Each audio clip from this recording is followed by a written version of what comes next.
सोलापूर ग्रामीण पोलिसांनी अंमली पदार्थांविरोधातील कारवाईत मोठे यश मिळवत करमाळा तालुक्यातील पांगरे येथे 10 किलो 100 ग्राम गांजासह पजेरो स्पोर्ट कार जप्त केली।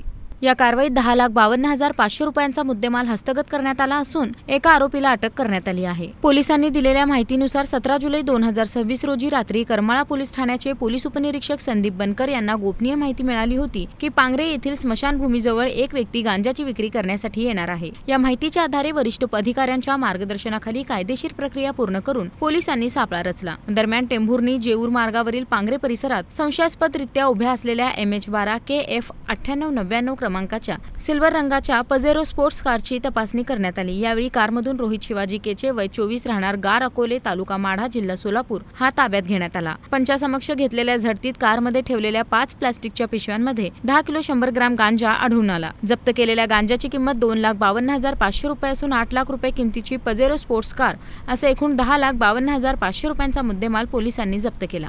या प्रकरणी पोलीस कॉन्स्टेबल गणेश शिंदे यांच्या फिर्यादीवरून करमाळा पोलीस ठाण्यात गुन्हा क्रमांक 644/2026 अन्वये NDPS कायदा कलम 8 क व 20/2 अंतर्गत गुन्हा दाखल करण्यात आला आहे। या गुन्ह्याचा पुढील तपास सहाय्यक पोलीस निरीक्षक दिलीप ढेरे करीत आहेत। ही कारवाई पोलीस अधीक्षक अतुल कुलकर्णी, अप्पर पोलीस अधीक्षक विजय कबाडे, सहाय्यक पोलीस अधीक्षक अंजना कृष्णा, पोलीस निरीक्षक रणजित माने, सहाय्यक पोलीस निरीक्षक दिलीप ढेरे, पोलीस उपनिरीक्षक संदीप बनकर, पोलीस हेड कॉन्स्टेबल दुष्यंत ढेमरे, आलिम शेख, पोलीस कॉन्स्टेबल अर्जुन गोसावी, गणेश शिंदे, रमेश फुगे, चेतन पवार, ज्योतिराम बारकुंड तसेच करमाळा पोलीस ठाण्यातील अधिकारी व कर्मचाऱ्यांनी यशस्वीरित्या पार पाडली।